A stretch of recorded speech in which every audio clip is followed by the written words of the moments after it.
Qu'on soit surdoué ou pas, il y a plein de gens qui sont écrasés par le système scolaire parce que justement, ils n'ont pas la place de s'exprimer dans ce dans quoi ils sont doués, parce qu'il y a un schéma. Ce décalage, ça met une sensation de solitude qui peut être très violente par moments. Moi, j'avais grandi en banlieue, en pleine cité, etc. J'allais jamais au théâtre, hein, mais jamais. C'est-à-dire qu'en y allant à mon école, je connaissais un Shakespeare, 3 Molières, je me sentais super calée, alors que pas du tout. Je voulais faire prépa, puis après je voulais faire l'ENS, puis l'ENA, puis je voulais devenir ministre de la Culture. Ces gens-là, ça fait... Normalement, il faut jamais regarder un objectif, sinon ça fait loucher. Première règle quand tu fais du cinéma. Ouais, mais c'est pas du cinéma, c'est YouTube. C'est un téléphone.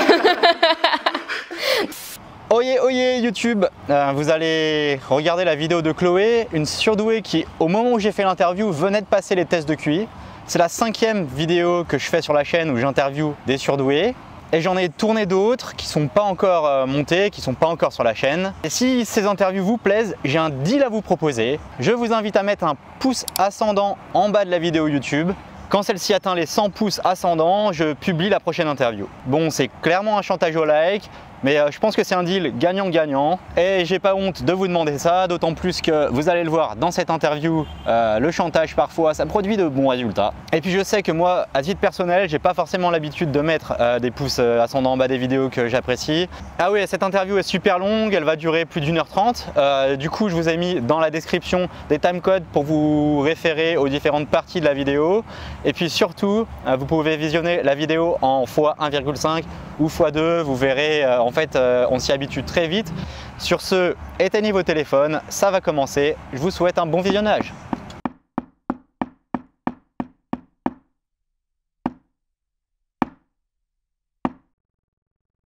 Eh ben, bonjour Chloé. Bonjour Julien. Je m'appelle Chloé, donc j'ai 28 ans. Je suis dans le théâtre, on va dire, comédienne, bientôt peut-être metteur en scène. J'habite à Lyon. Voilà. Donc est-ce que tu aurais une photo de ton enfance qui caractérise quelque chose et que tu as envie de partager? Ouais, alors on est une de la 2e pièce de théâtre dans laquelle j'ai joué. J'avais 7 ans. Et c'était un truc, je faisais le rôle principal, j'étais toute fière. J'ai une petite robe blanche avec des grandes couettes, avec les cheveux très longs, des petits nœuds dans les cheveux. J'ai une petite fille modèle. Et j'ai un espèce de petit sourire de diablotin, je crois, dans cette photo, vraiment. Qui montre bien mon côté un peu espiègle que j'avais vraiment à ce moment-là, où je taquinais un peu tout le monde. Même les adultes, je leur rentrais dedans un peu. J'avais pas trop de filtre. Ouais. Et une photo un peu plus récente alors? Si je dois en choisir une, ce serait... cette année, je suis allée à la Japan Touch. Je suis un peu geekette. Et je m'étais déguisée en Griffon d'or, un peu Hermione Granger. Je suis une grande passionnée d'Harry Potter. Donc voilà. Et une photo avec ma baguette comme ça, que j'aime beaucoup parce que, je sais pas, ça fait tellement longtemps que j'aimais cet univers et qu'enfin j'avais un déguisement, j'étais trop contente. Et voilà, et en fait j'ai reconnecté récemment avec mon côté geek. Et du coup, ça m'a fait du bien de l'assumer pleinement en convention. Voilà, je me suis éclatée. Bon, déjà, est-ce que tu as sauté une classe? Est-ce que tu as redoublé? Non, jamais. Scolarité entre guillemets linéaire jusqu'à après le bac. Ok, bon, vas-y, décris-moi un peu comment ça s'est passé pour toi, ta scolarité. Alors, maternelle, j'étais assez autonome en maternelle. J'ai suivi le parcours classique, hein, vraiment, j'ai fait les 3 années de maternelle. Je me rappelle que déjà, même quand j'avais 3 ans, je prenais un cahier avec une BD ou truc comme ça, je refaisais les dessins. Et alors, je sais pas si c'est un souvenir réel ou si c'est... Enfin, il me semble que je savais déjà... je me rappelle les BD Yakari, tu vois. Et je savais les lire, je savais écrire... Enfin, je savais déjà lire ce qu'il y avait écrit dessus et je dessinais. Et voilà, je faisais ça, mon petit bonhomme de chemin. Dans la cour de récré, je jouais un peu les justiciers, j'allais taper ceux qui embêtaient les autres. Ouais. Ouais, j'étais un petit peu, voilà. Avec tes gros muscles. Avec mes gros muscles de crevette. Ouais. Et ouais, non, sinon c'était assez normal, je faisais tous les ateliers, j'étais assez sociable. C'était assez normal en fait. Mis à part qu'effectivement, je rentrais beaucoup en débat avec les adultes. C'est vrai? Ouais. Je m'en rendais pas du tout compte, ça me paraissait normal en fait. D'accord. Voilà. Et en primaire alors du coup? Et primaire, j'étais un peu l'élève modèle d'Aspect, j'étais plus ou moins première de la classe.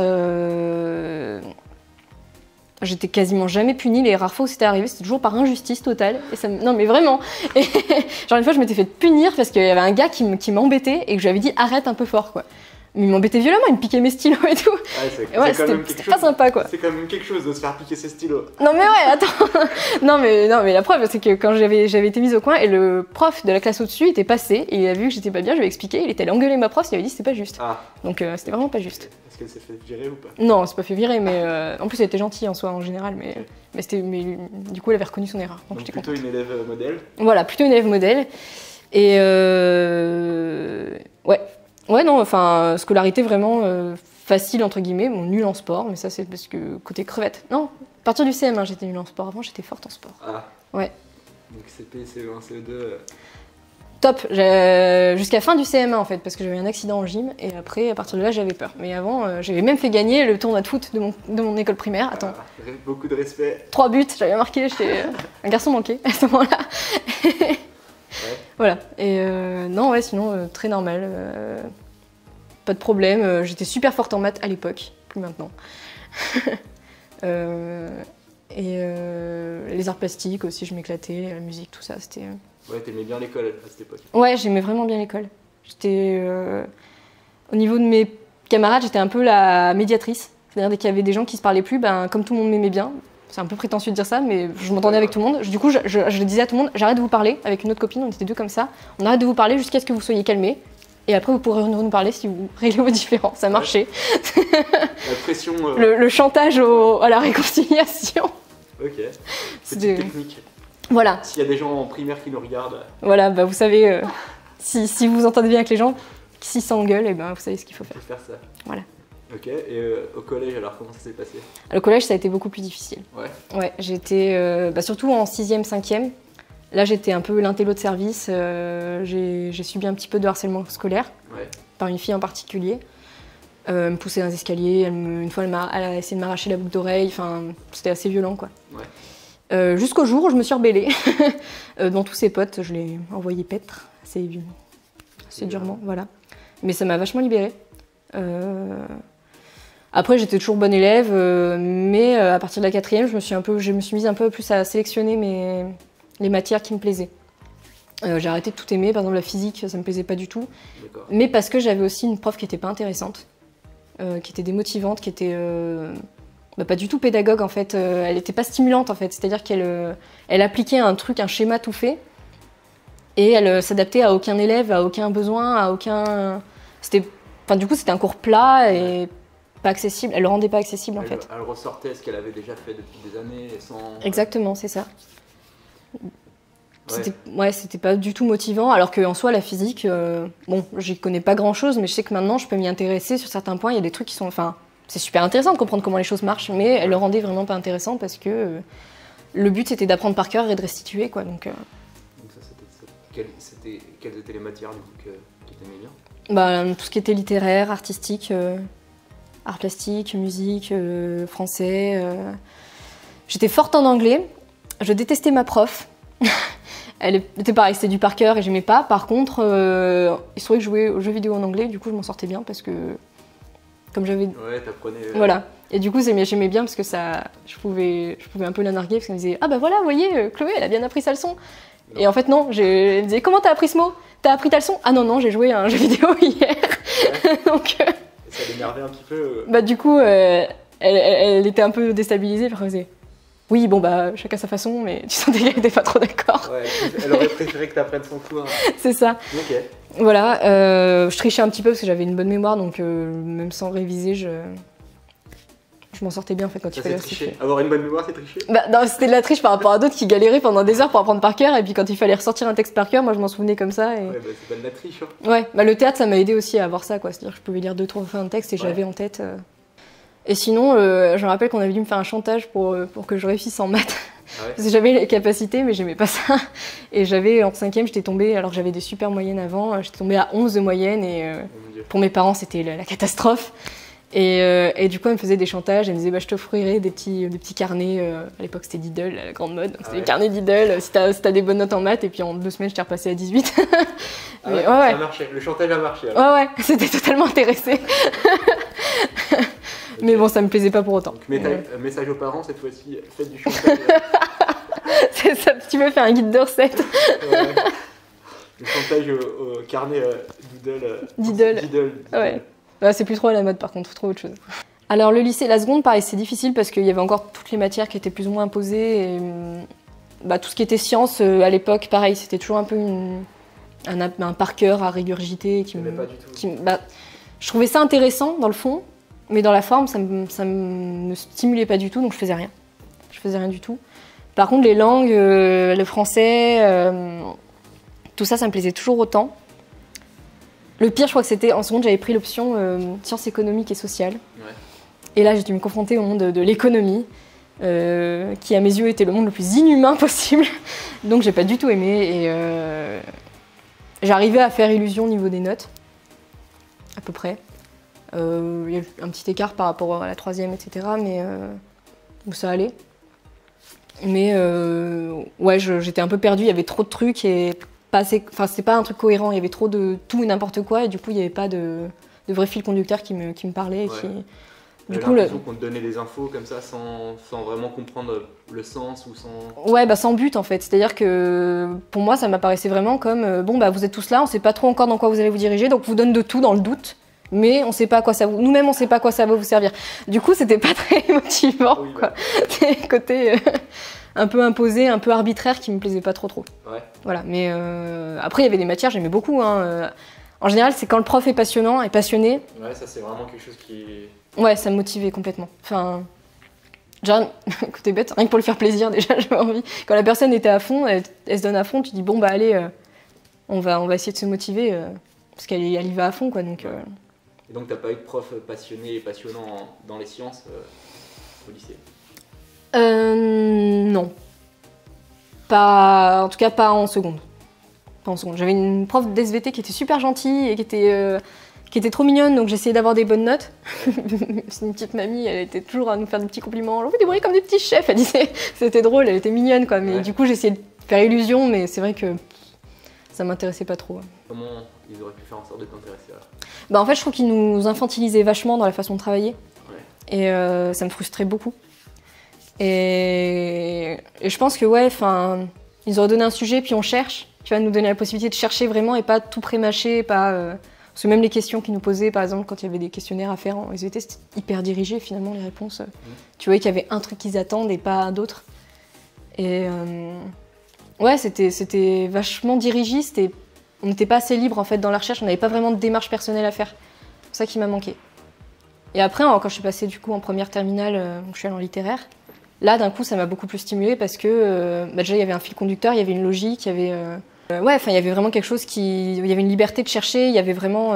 c'est aussi la période où on commence à faire des dissertations, etc. On peut commencer vraiment à réfléchir par nous-mêmes. On t'apprend une autonomie de fonctionnement qui était vachement plus intéressante à mes yeux. C'est-à-dire qu'il y avait une cohérence en tout cas dans ce qu'on nous apprenait et dans la façon de nous traiter surtout en fait.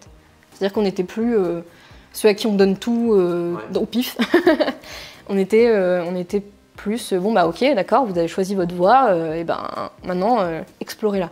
Parce qu'on t'a responsabilisé un peu dans les études. Ouais, puis je pense qu'à partir de la première et de la terminale, j'ai eu vraiment des profs, pas dans toutes les matières, mais dans la plupart, des profs qui étaient vachement bien en fait, qui étaient à la fois disponibles pour chaque niveau, chaque type de fonctionnement, etc. et aussi qui nous donnaient une liberté en fait de fonctionner. Donc c'était passionnant en fait du coup. D'un coup ça devenait, ça me réveillait quoi. Puis même en sciences, en tout cas en seconde, après je peux pas trop dire parce que en littéraire les sciences que tu fais c'est pas vraiment très poussé. Quand tu repasses aux éditions en maths, tu fais ok, merci le bac, cadeau. Mais ouais, tu peux te dire que on peut les sciences, le but c'est d'explorer, c'est de découvrir et t'as pas ça jusqu'en seconde quoi. En fait t'avais l'impression qu'on te donnait de l'information déjà pré-mâchée à et on te l'annonce comme une vérité quoi, t'as même pas le choix de poser la question quoi. Est-ce que tu faisais des TP en sciences? Oui, on avait que ça. En seconde on avait que...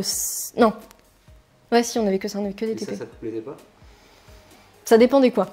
Des expériences que je trouvais vachement chouettes. Après, pas de chance, en seconde, j'avais vraiment, en physique, j'avais une prof complètement folle. Physique-chimie, elle était complètement folle, mais pas dans le bon sens. Parce qu'on peut avoir des profs fous, mais intéressants. Elle était folle et psychorigide et fermée vraiment pas... Une fois, elle avait... je vais raconter une anecdote. On travaillait sur les plombs, les aimants, etc. Et comment ça fonctionnait tout ça, le magnétisme. Et sujet intéressant, en soi, super intéressant. Et ben, on avait perdu une demi-heure de cours parce qu'elle avait hurlé parce qu'une bille était tombée, quoi. Du coup, bah, t'as pas trop de place pour apprendre des trucs et explorer, quoi. C'est grave, une bille qui tombe. Oui, ça peut. C'est vrai que c'est une tragédie dont on ne parle pas assez. Je pense que ça peut faire les unes de nombreux journaux. Oui, ça devrait. Voilà. Donc ouais, c'était un peu compliqué d'aimer les sciences avec cette prof-là. Et est-ce que tu étais toujours une bonne élève du coup En seconde, moins. Ouais. En première, je suis remontée. En terminale, je me suis vraiment motivée parce que là, on avait la philo, enfin, qui arrivait. Ah ouais. Et pour moi, c'était une même révélation. Il n'y avait pas de philo en première? Non, non, c'est vrai, c'est terminale. Bah, je sais pas comment c'est maintenant, mais à l'époque, en tout cas, j'ai l'impression d'être vieille quand je dis à l'époque. La vieille. Ouais, en terminale, ouais, d'un coup, on avait 8 heures de philo et là, c'était. En plus, on avait une super prof, donc. Ouais, c'était. D'un coup, c'était passionnant. Tu pouvais vraiment. Moi qui me passais jamais plus d'une demi-heure sur mes devoirs le soir, et encore vraiment quand t'avais un truc à rendre, là, je pouvais passer un week-end entier sur une disserte, ça me posait aucun problème. Au contraire, ça me passionnait. Donc, t'as passé le bac L? Ouais, bac L. Et après, qu'est-ce qui s'est passé? Après, je suis partie en prépa littéraire pendant 1 an. J'avais tout un parcours dans ma tête d'études hyper inscrit, je ne l'ai pas du tout suivi. Ouais. Je voulais faire prépa, puis après je voulais faire l'ENS, puis l'ENA, puis je voulais devenir ministre de la Culture. Okay. Ah, c'était hyper... Ouais. J'ai fait 1 mois de prépa, puis j'ai fait bon, on va essayer de finir l'année, ce sera déjà bien, et puis on va avoir autre chose. Voilà, bah, mes notes aussi, elles ont été revues à la baisse, ouais. C'est violent. Ouais. Ça, ouais. Ah ouais, bah c'était... En Cagne, du coup? Hippocagne. Ouais, j'ai fait juste Hippocagne, après ouais. C'est Cagne. Okay. Ouais, bah... Ça annonçait la couleur d'entrée, hein. Le premier jour de la rentrée, le prof principal qui me dit bon bah vos notes seront, vous serez notés au bazooka. Vous voyez vos notes d'année dernière, vous enlevez 10 en moyenne, ça donne à peu près ce que vous allez avoir si vous travaillez bien. Okay. Donc voilà, on avait la théorie de l'escalier, tu sais où tu lances les feuilles et puis tu vois sur quelle marche ça atterrit, sauf qu'on se disait qu'ils avaient peut-être que des escaliers de 6 marches, tu vois, ça allait jamais trop dessus. Okay. Donc voilà. Sympa comme escalier. Ouais, donc j'ai fait prépa, j'ai fait option cinéma, ça c'était cool. En prépa, t'avais une option cinéma alors? Ouais, j'ai découvert en allant m'inscrire, là j'étais trop contente. Et ouais, là j'ai vachement sélectionné encore une fois les matières dans lesquelles je bossais, quoi, parce que tous les profs étaient pas passionnants. Puis enfin en prépa, t'as tellement de trucs à faire qu'au bout d'un moment, je pense que t'es obligé de sélectionner si tu veux t'en sortir, quoi. Enfin là où t'as vraiment envie de travailler et là où t'as vraiment envie de t'investir, parce que quand t'as des semaines... Moi en plus j'avais 2 options, j'en avais pris 2. Donc j'avais 6 heures d'options. Quand les autres, on avait que 2 heures, parce que le cinéma, c'était 4 heures, plus il y avait l'autre option en espagnol. Et du coup, ça te fait des semaines de 36 heures de cours, au bout d'un moment, si tu veux avoir un minimum de vie. Sans compter l'école, les devoirs, les concours blancs, et voilà. Ouais. Donc, si tu veux avoir un minimum on va dire de santé mentale, de cohésion dans ta tête et de vie sociale, t'es obligé de faire des choix, quoi. Enfin, du coup... Enfin, après, même les matières que je sélectionnais, j'avais pas forcément des bonnes notes de la prépa. Ça dépendait. Mais ouais. Et t'en as pensé quoi de la prépa? Genre, qu'est-ce que t'en retiens? J'en retiens que j'ai vachement appris à bluffer grâce à la prépa, parce que je bossais pas. Et enfin, je bossais pas sur tout. Et du coup, ça m'a pris vachement de méthode. C'est-à-dire que quand je suis arrivée à la fac après, on me donnait un sujet. Je pouvais te pondre un plan en 2 minutes, et puis après, je brodais si j'avais pas d'informations et ça passait, quoi. Donc le bluff, ça marche bien. Et sinon, ouais, bah, encore une fois, c'est un peu au côté passionnant du cours, quoi, que tu sélectionnes et que... Moi, ce que j'ai retenu, c'est vraiment que quand ça me motive, bosser devient un plaisir. Quand ça me motive pas, c'est non seulement une corvée, mais en plus, j'y arrive pas, quoi. C'est pas possible, je me suis rendu compte que j'ai jamais vraiment appris à bosser, en fait. Okay. Jusque-là. J'ai toujours eu des facilités et ouais, bah, je savais pas faire, me mettre au boulot pour un truc qui me plaît pas forcément. Après ton année de prépa, qu'est-ce que t'as fait? Bah, du coup, je suis partie à la fac en année 0 de russe. Donc je me suis mise à niveau en russe, j'en avais jamais fait de ma vie. Et en fait, pendant 1 an, tu te remets à niveau comme si tu en avais fait en LV2 depuis le collège ou le lycée, quoi. Ouais. Et du coup, c'est 16 heures de russe intensif par semaine. Tu fais que ça. Si tu veux faire après langue étrangère appliquée ou langue et culture étrangère, tu avances quelques crédits pour ton prochain diplôme. Tu peux avancer quelques matières, quoi. Mais voilà, en gros, tu fais surtout ça. Du russe. Essentiellement du russe, puis quelques options pour le plaisir. On va continuer en russe alors. Voilà. Tu mettras les sous-titres. Donc ouais, j'ai fait ça pendant 1 an. Après, on est allé en Russie en plus, ça c'était cool. Ouais. 1 mois en Russie pour valider, où du coup, t'apprends à parler de façon plus fluide. Ouais. Bon, maintenant ça fait longtemps, donc j'ai un peu perdu, je pense, niveau vocabulaire, mais ça va. Et qu'est-ce que t'en as retenu de cette année niveau 0 de russe? Les Russes sont fous et géniaux. Bah ouais, enfin. C'est ça que tu retiens. C'est drôle parce que c'est pas une culture complètement différente de la nôtre, hein, faut pas se mentir. C'est quand même une culture occidentale, il y a quand même. Mais en même temps, il y a une façon d'être qui est tellement différente par rapport aux sentiments, aux émotions, tout ça. Enfin, ils les assument tellement. Ils peuvent passer en 2 secondes de je suis bougon et le grognon, et puis 2 secondes après, ils pleurent de joie. Je trouve ça génial. Je trouve ça trop. Humainement, ils sont super riches, je trouve. Et tu le retrouves, ne serait-ce qu'à la fac, quoi. Enfin, nous, on arrivait, on avait des profs majoritairement russes.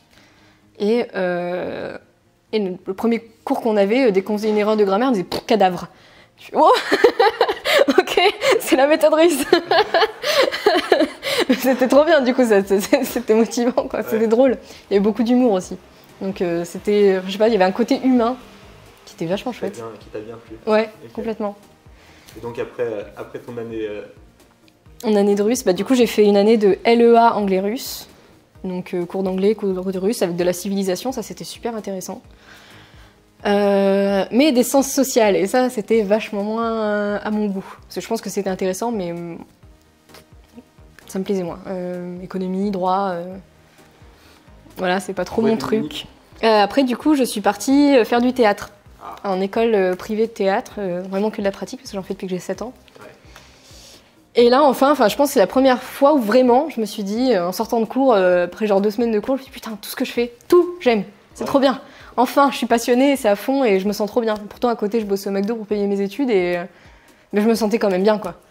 Parce que là, enfin, ça me parlait, t'es dans la recherche tout le temps, t'es dans le dépassement de toi, enfin... Ouais, là, je me suis dit, putain, ça y est, j'ai trouvé ma voie, quoi. Pardon, je dis beaucoup de gros mots, c'est peut-être pas génial. Tu biperas. Puis en plus, ce qui était bien, c'est que c'était un truc un peu qui me paraissait sans fin, quoi. C'est-à-dire que le théâtre, comme, quand je pense toute filière où t'as vraiment des affinités, tu te rends compte que t'as jamais fini d'apprendre, quoi. Que c'est sans fin. C'est ça. Quand tu t'y intéresses vraiment, finalement, tu te dis que les horizons sont infinis, quoi. Et ça, c'était vraiment chouette, quoi. C'était pas comme ce qu'on nous apprend. Enfin, le système scolaire qui était jusque-là, où on t'apprend un truc et ça a l'air d'être une fin en soi, alors que non. Voilà, quand t'apprends par cœur un texte sur le roi Arthur qu'il faut ressortir au contrôle d'anglais, tu fais bon, bah voilà, super, mais j'aurais préféré lire les bouquins, quoi. Tu vois d'autres trucs à dire sur ton parcours scolaire? Bah, du coup, c'est intéressant parce que ce qui a été intéressant, c'est qu'après mes 3 ans de cours pratiques de théâtre, je suis retournée à la fac pour faire la théorie qu'elle avait, art du spectacle. Okay. Et là, du coup, ce qui était très bizarre, c'est que je me suis retrouvée à 24 ans en L1, avec des gens qui avaient 18 ans. Donc déjà, tu vois un décalage et tout dans le fonctionnement, forcément, par rapport aux méthodes, par rapport à tout ça, parce que moi, j'avais fait prépa, donc ça aide. Mais en plus de ça, tu vois vraiment dans le fonctionnement, l'autonomie et tout. Bon, normal, 18 ans, 24 ans, forcément, c'est pas pareil, quoi. Ouais. Mais au-delà de ça, je me suis surtout rendu compte à quel point le système universitaire pouvait être limité, quoi, même à la fac, en fait. C'est-à-dire que, en tout cas, c'est nivelé vers le bas au lieu d'être nivelé vers le haut, en fait. C'est pas, on ne force pas, enfin, on n'explique pas, allez, on vous donne pas des méthodes pour vous améliorer, tout le monde est mis au même niveau, mais en bas. Et du coup, c'est pas du tout stimulant, quoi. Enfin, c'est-à-dire, tu peux m'expliquer un petit peu plus l'impression? C'est-à-dire que là, vraiment, j'avais, par exemple, on avait des cours de méthodologie qui étaient obligatoires. Ouais. Et j'ai trouvé ça assez absurde parce que du coup, tout le monde était obligé d'avoir des cours où on t'explique comment fallait faire une disserte, alors que t'en as qui savaient déjà faire et d'autres qui savaient pas faire. Et c'est super qu'il y ait ces cours pour ceux qui savent pas faire. Ouais. Et c'est important. Mais pour ceux qui savent faire, c'est une perte de temps et t'apprends plus rien, quoi. T'es là pour rien. Tu t'assois sur ta chaise. Tu t'assois sur ta chaise, tu fais acte de présence, mais du coup, tu coûtes en chauffage, tu coûtes en... Enfin, mine de rien, d'être à la fac, tu coûtes quelque chose à l'État, quoi. Et pourquoi pas ouvrir d'autres options? Alors, en plus, elles y sont, les options, quoi. Ouais. Pourquoi rendre ça obligatoire? Pourquoi... c'est un système qui est assez absurde. Puis au-delà de ça, même dans les cours, on va dire plus dans le sujet, on avait un thème pour le semestre et puis il fallait l'aborder à travers différentes œuvres. Ouais. Et par exemple, le premier semestre, j'étais sur le mythe de Médée au théâtre. Donc super intéressant en soi. Mayday, c'est... Non, pas celle-là. La mission Apollo. Celle qui a tué ses enfants pour venger. Ah d'accord. Bon, il y a un côté aussi, il y a un rapport, il y a la mort, tout ça, Apollo. Mais voilà, mais du coup, c'est un thème qui est super intéressant dans le théâtre antique et le théâtre contemporain, par exemple. Donc en soi, c'est chouette. Sauf que la prof, son cours était construit sur des exposés faits par des élèves. C'est-à-dire qu'elle nous donnait au début de l'année des exposés, puis nous on faisait le cours et elle nous disait ouais, c'est bien. Et on n'avait pas de critique constructive, on n'avait pas de trucs qui avançaient. C'est une logique consommatrice en fait. C'est-à-dire on te donne tout comme ça, tout fait, tout mâché, tu prends. C'était retourner à la case départ en fait pour moi, vraiment. Pas tous les cours, il y avait des profs vraiment cool, mais vraiment plus intéressants, où on poussait l'analyse, on était vraiment dans une recherche. Mais là, si tu apprenais par cœur et que tu restituais, ça marchait. Et à la fac, tu peux t'attendre à avoir une espèce d'expression, une espèce de recherche, quoi. Enfin, c'est un peu le but finalement. Puis même pour ceux qui savent pas forcément faire, c'est pas en leur faisant pas faire qu'ils vont apprendre en fait. Ça me paraissait assez absurde. Du coup, j'ai fait qu'un an et j'ai arrêté. La théorie sur le théâtre, tu fais comment tu fais alors? Je lis des bouquins spécialisés, je vais à des conférences, je vais voir des metteurs en scène. Et très franchement, dans l'école pratique où j'étais, on avait quelques cours de théorie, mais c'était de la discussion, c'était des trucs comme ça, c'était vachement plus stimulant, quoi. Et en arrivant à la fac où on a fait que de la théorie pendant un an, honnêtement, j'ai pas appris grand-chose. Ou les trucs que j'ai appris, c'est par mes recherches à moi, quoi. Il y a des trucs où j'avais déjà ces connaissances-là. Après, il y avait des trucs en histoire du théâtre où j'ai appris effectivement des trucs nouveaux, quoi, des petites anecdotes, etc. Et c'était intéressant, mais en lisant un bouquin, j'aurais pu l'apprendre toute seule, quoi. Donc, ça allait pas assez loin, en fait. C'est-à-dire que c'était limité, et c'était limité pour faciliter les choses à ceux qui savaient pas faire. Et au tout début de la première année, je comprends, tu vois, parce que faut que les gens, faut que tout le monde s'adapte. Il y en a en plus qui venaient de bac pro, etc. Donc c'est normal, tu vois. Une sorte de remise à niveau. C'est ça. Mais du coup, je pense que c'est pas la bonne méthode en fait. De l'appliquer à tout le monde. C'est ça. C'est-à-dire que l'égalité à tout prix, ça rend pas le côté juste. C'est-à-dire c'est pas l'équité. Et du coup, si on était dans une logique d'équité, je pense que ceux qui arrivent mieux, ils pourraient aider ceux qui sont en bas. Et du coup, on nivelle vers le haut, et c'est ça qui est le plus intéressant. Exactement. Voilà, donc c'était très frustrant la fac, le retour à la fac. Pour revenir juste un tout petit peu sur ta scolarité, tu disais que tu étais plutôt une élève modèle au début. Comment ça a évolué cette chose-là? Est-ce que tu as toujours été sage et... Oui et non. Disons que je ne me faisais pas choper. Au collège, ça a commencé en 4e, vraiment 3e. Parce que là, la catastrophe, ils m'ont mise dans la même classe que ma meilleure amie. Et du coup, je chahutais, je discutais, etc. Mais comme ils avaient l'habitude, qu'on avait tout le temps à peu près les mêmes profs, ils avaient l'habitude que je sois une bonne élève, je me faisais jamais choper. C'est-à-dire que c'était jamais vers moi qu'ils regardaient quand il y avait du bruit. Donc j'ai jamais eu un mot dans mon carnet, jamais eu de... Je m'étais même battue une fois au collège contre un garçon qui embêtait une copine, donc je m'étais emmêlée, et puis on s'était battu. C'était lui qui s'était fait engueuler alors qu'on était deux à se battre. Et là, je pense que c'est le côté fille qui a joué. Qu'est-ce que tu faisais en dehors des cours Du coup, effectivement, du théâtre depuis que j'avais 7 ans. J'étais en école de théâtre, amateur, puis après c'est devenu mon boulot, mais parce que j'en ai toujours fait, plus ou moins. Je faisais du chant aussi quand j'étais en primaire, en MJC. J'ai fait de la gymnastique aussi, mais ça remonte à loin. ça m'est passé. Le chant, j'aimais beaucoup chanter. J'avais même fait de la chorale aussi au collège. Et après, c'est bizarre parce que j'ai toujours aimé ça. Et après, j'ai développé une espèce de blocage. Enfin, j'ai développé un blocage par rapport à ça. Par rapport à au chant. Et je peux plus chanter en public. C'est vrai. Parce que trop d'émotions. Toi, t'es trop mis à nu et c'est...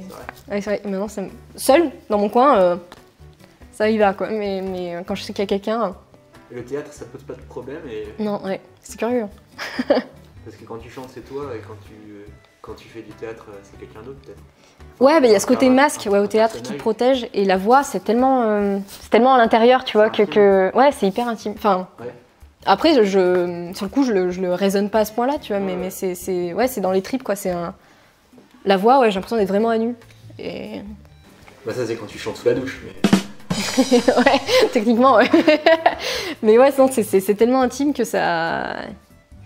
tu sais, les émotions, quand on dit... C'est la corde, quoi, tu vois, c'est le... Je dessinais aussi.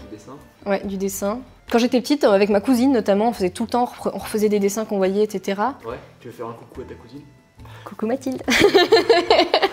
Je sais même pas si elle verra la vidéo, mais...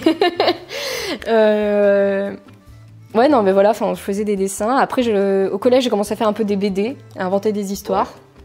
Je les ai jamais vraiment finis, je dessinais pas très bien à l'époque. Et tu faisais ça chez toi ou tu faisais ça en cours? Chez moi. Ouais. Après, en art plastique aussi, j'adorais m'exprimer, chercher, faire des trucs et tout. J'avais des super notes, j'en profitais à fond, quoi. Ouais. Et ouais, le dessin. Après, c'est devenu le montage vidéo un petit peu au lycée, ouais. Je prenais des extraits de films, je refaisais des histoires avec des musiques, etc. J'adorais ça. Ouais. Puis l'écriture. L'écriture, ça... Vraiment depuis le lycée. Non, même au collège, en fait, je commençais à écrire des fanfictions, un peu comme tout le monde, je crois. Je sais pas.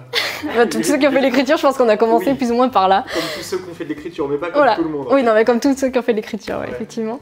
Voilà, et petit à petit, je me suis inscrite sur des forums RPG ou trucs comme ça, forums de jeux de rôle où tu écris une histoire à plusieurs et tout.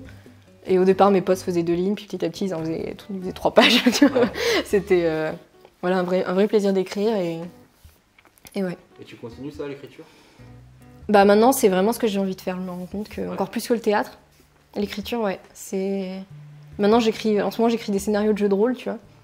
Et j'ai vraiment de plus en plus envie d'écrire des romans ou des pièces ou des trucs comme ça. Ça me... Ouais, ça te trotte dans... Ouais, vraiment, ouais. Ça me... Ouais, ça me plaît vachement parce qu'en plus, quand j'écris, j'oublie... T'as le cerveau qui se met un petit peu qui se focus sur un truc et ça y va tout seul en fait. Tu vois plus le temps passer, tu penses plus à rien, tu penses plus à tes problèmes, t'es juste dans ce que t'es en train de construire et tu t'évades. Et... Il y en a qui appellent cet état l'état de flow. De flou? De flow. Ah, de flow, ouais. Ça m'arrive des fois, je lève la tête, c'est 3h du matin, je fais ah oula, faut dormir. Oulala. mais du coup, c'est trop agréable quoi. Pourquoi tu fais du théâtre? Pourquoi t'as développé cette chose-là? Alors ça c'est marrant parce que ça a beaucoup évolué avec le temps en fait. Ouais. Au tout début, quand j'étais toute petite, ma mère m'avait forcée à y aller. Ouais. Je ne voulais pas, je m'étais accrochée à elle, je ne voulais pas du tout rester. Et après c'est elle qui devait s'accrocher à moi pour me ramener. J'étais timide maladive quand j'avais 7 ans, vraiment. Enfin, peut-être pas maladive, pas absolument, mais c'est vrai que quand on me parlait et que je connaissais pas la personne, je devenais tout rouge et j'arrivais pas à parler quoi. C'est l'image que j'ai. Tu peux essayer de devenir toute rouge là pour que j'illustre? Je sais pas si je peux. Arrête de respirer. Ouais, et après, petit à petit, ça c'est devenu vraiment un plaisir. C'est devenu un endroit où je pouvais vraiment me sociabiliser, faire plein d'amis. Puis en plus, j'étais dans un club de théâtre où on a tous un peu grandi ensemble, c'est-à-dire que c'était rangé par classe d'âge. Okay. Et chaque année, on retrouvait les mêmes personnes, donc vraiment, c'était super. J'étais avec ma meilleure amie de l'époque aussi, donc c'était vraiment un endroit qui me faisait du bien, où je m'exprimais, où on s'amusait tout le temps. Donc c'était vraiment un loisir. Et puis petit à petit, vraiment au lycée, quand je faisais dans ce fameux club de théâtre, le prof était passionnant et là j'ai vu qu'on pouvait vraiment exprimer des trucs forts, qu'on pouvait dénoncer, ça pouvait avoir un impact un peu entre guillemets politique, pas vraiment, mais ça pouvait vraiment transmettre quelque chose, ou des émotions, ou des messages, ou voilà. Et ça m'a vraiment plu comme vecteur, comme moyen d'expression, je trouvais ça... Enfin... Je sais pas, c'était un endroit vraiment où je pouvais m'exprimer, où... Et à la fois, t'as quand même cette protection de cette espèce de masque que t'as où tu joues un personnage. T'es un peu protégé, mais tu peux quand même transmettre quelque chose d'important pour toi. Ouais, et puis même en jouant quelque chose qui est à l'opposé de toi, tu peux dénoncer cette chose-là. Ouais. C'est assez intéressant. En défendant un personnage qui est indéfendable, tu peux dénoncer ce qu'il fait, quoi. Ouais. On avait joué au lycée une pièce de Thomas Bernhard, un auteur, je sais plus quel, je sais pas si autrichien, quelque chose comme ça, bref. Et je voulais surtout pas faire cette pièce-là, parce que vraiment ça me parlait pas, c'était... 2 mamies qui sortent de l'église et qui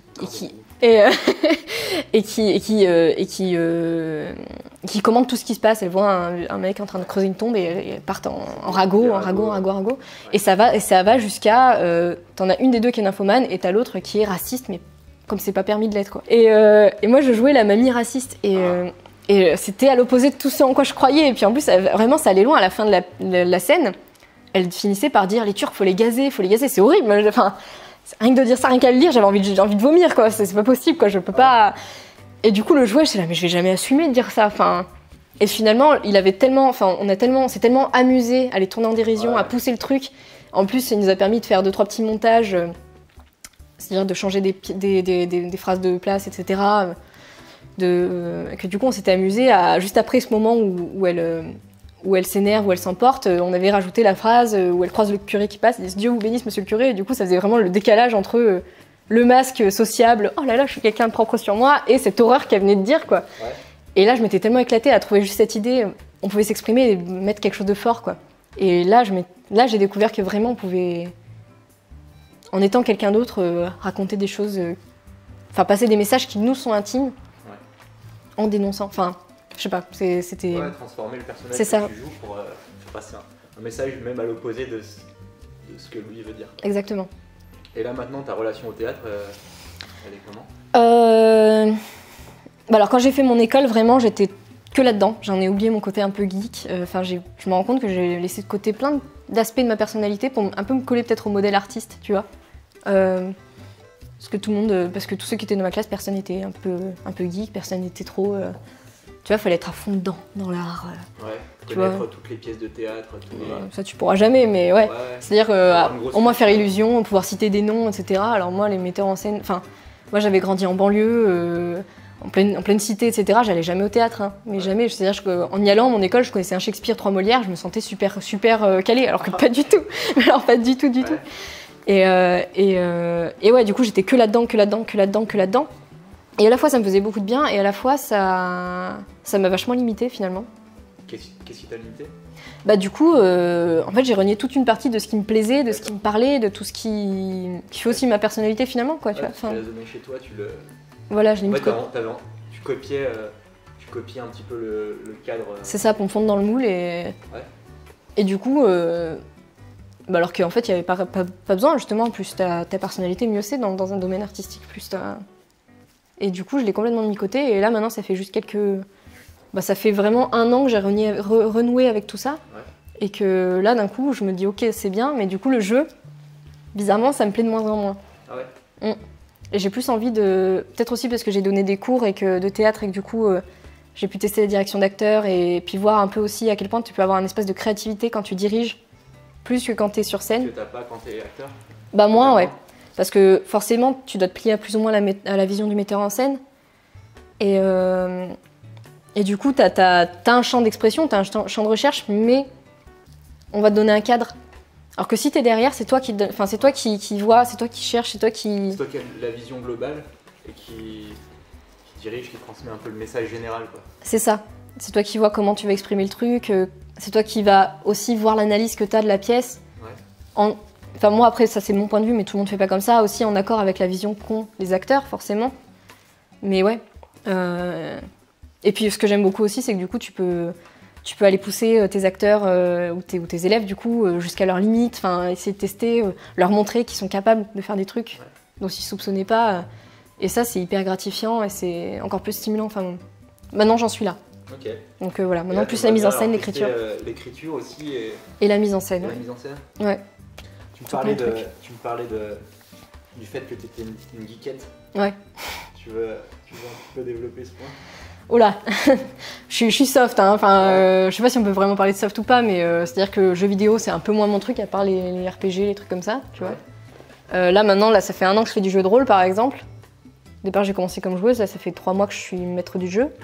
Allez Donc je commence à créer mon univers, etc. Tu t'appelles maître? Non, ça va, t'es pas obligé. Non, mais c'est vrai que du coup, c'est super bien pour t'exprimer. Et moi qui connaissais du coup que le jeu par lequel j'avais commencé, là maintenant, hier, ce week-end, je suis passée à la convention Octogone à Lyon, là. Okay. Et du coup, j'ai parlé avec plein de gens et j'étais trop contente. Il y avait plein de jeux et en fait, je reconnaissais plein de différents noms de jeux de rôle, des auteurs que, alors ça fait qu'1 an que je fais, je connais à peu près le nom, je suis tellement à fond dedans que voilà, là je suis une boulimique de jeux de rôle là en ce moment, c'est ma passion du moment. Ah, c'est ma passion, mais je pense que ça va durer celle-là, je pense ouais, vraiment. Parce que ça lie un peu tout, ça lie la créativité, le théâtre, l'imagination, l'écriture, du coup c'est un peu le truc parfait pour moi quoi. Mais... Tu me disais que tu voulais écrire un jeu de rôle? Bah j'écris du coup déjà un peu des scénarios, j'écris pas un jeu de rôle en entier parce que j'ai aucune notion de game design et trucs comme ça, donc créer les règles, etc. Alors, je pense que je suis pas encore... Tu vas chercher ces infos-là? Ah bah attends, ça va venir. Attends, j'ai des bouquins, j'en ai acheté. Mais du coup, voilà, j'ai créé sur un... T'as des systèmes assez génériques où tu peux l'adapter à n'importe quel univers. Et là, du coup, je suis en train de créer tout un univers, j'ai déjà des joueurs, on a déjà fait plusieurs parties. Voilà, commencer comme ça et ça me plaît trop. Ça me plaît vraiment trop. En plus, ça lie de trucs que j'aime bien. C'est-à-dire que moi, j'aime bien faire les choses juste pour moi, j'ai un peu du mal. J'aime bien le faire pour les autres. Et du coup, là, je peux écrire et pour les autres. Pour que eux s'amusent. Donc ça, c'est top. Et partager, du coup, te laisser surprendre par leurs idées à eux, du coup, devoir modifier, improviser. C'est parfait. C'est exactement ce qu'il me fallait. C'est parfait. Sauf que du coup, c'est hyper chronophage. Et là, je suis totalement dans le geek. Ouais. Voilà. Après, j'aime bien les séries, les animés japonais. Les séries, hein. Sérivore, Netflix Power, etc. Ah ouais. Ouais. C'est une cata en termes de temps. Alors je vais te poser la question, est-ce que tu es surdoué? Bah apparemment oui maintenant, Ouais. officiellement. Ouais. Alors comment ça s'est passé? Comment tu as découvert cette chose-là? Comment tu as réagi? Alors du coup, ça a été assez particulier. Je l'ai découvert par pur hasard parce que je suis tombée sur ce qu'on appelle un pervers narcissique dans ma vie, donc qui m'a fait beaucoup de mal.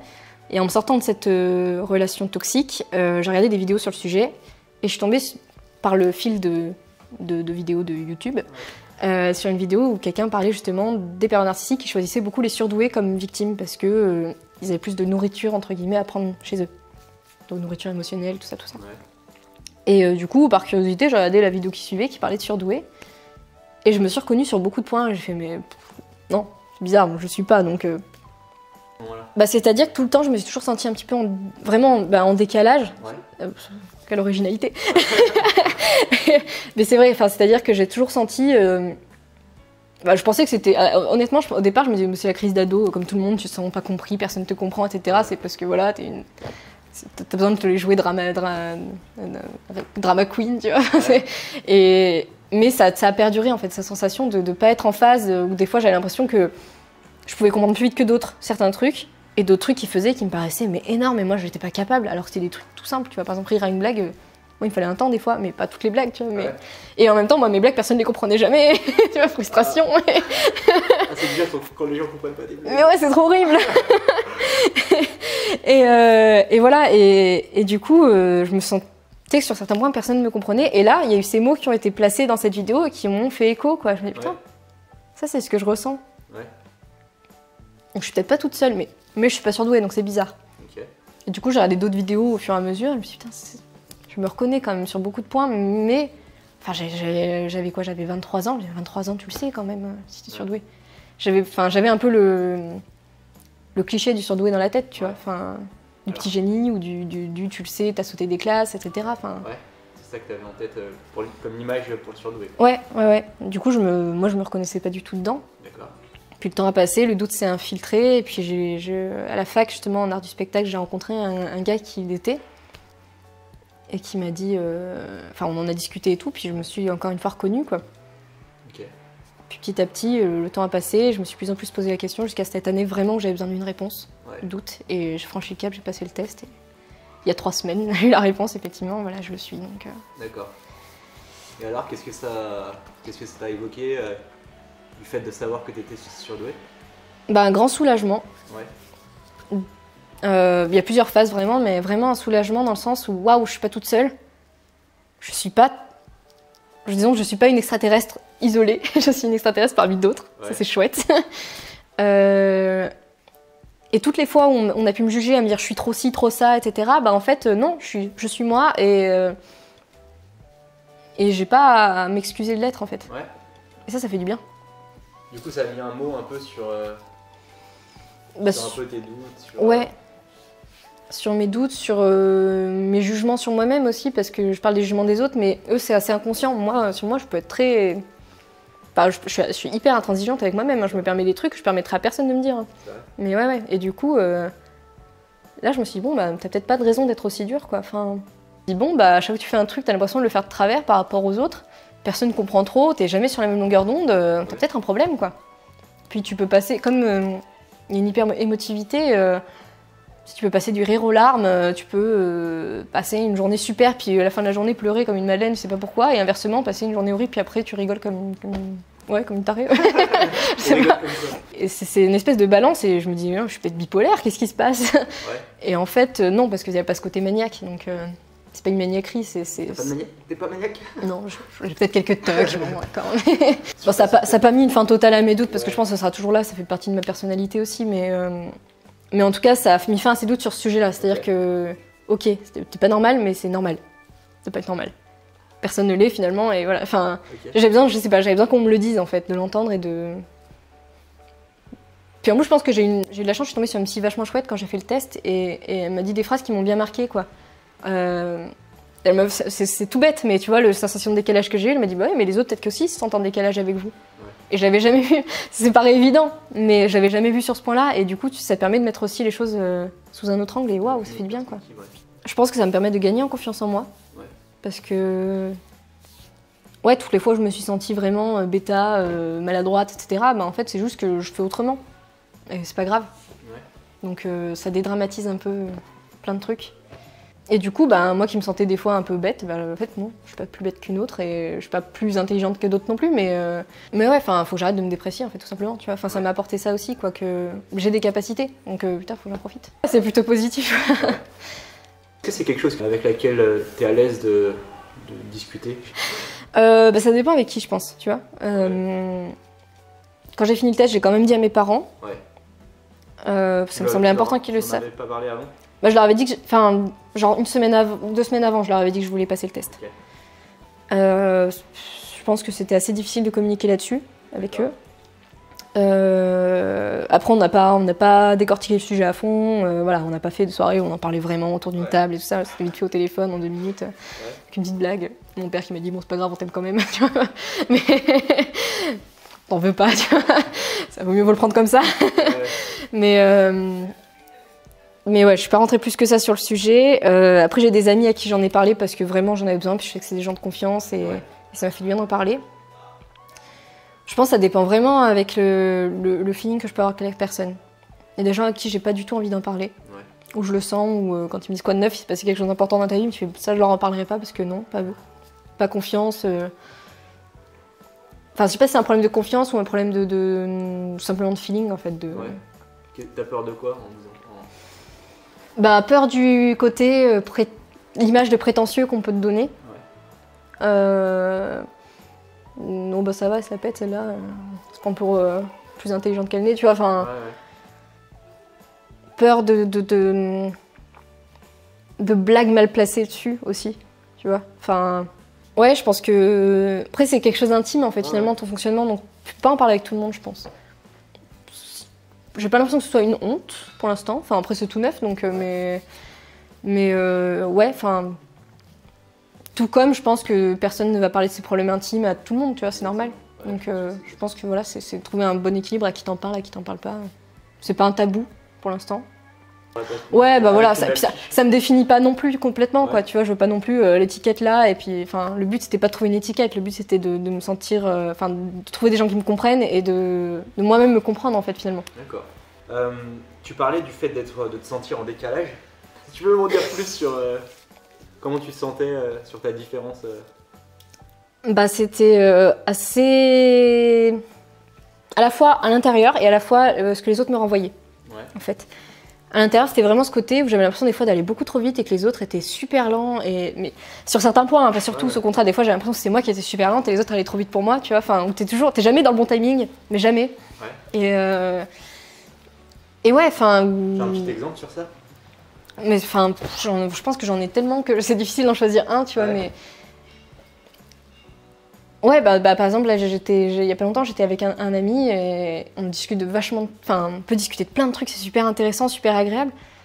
Mais c'est vrai que du coup, à force de tout intellectualiser, au bout d'un moment, tu fais stop. Enfin, je fais déjà ça tout le temps et ça va plus vite. Donc là, du coup, c'est lent et ça m'énerve et ça me frustre. Donc on va arrêter et on va parler d'autre chose. Tu vois, enfin, ça peut être ça. Ou l'inverse, au contraire.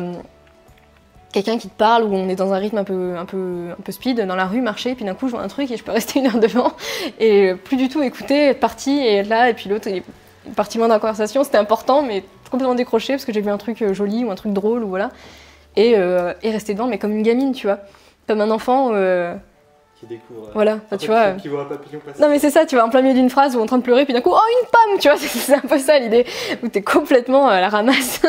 C'est un, voilà.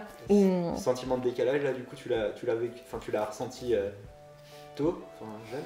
Ouais, assez tôt, vraiment dès l'école primaire, je crois. Ouais.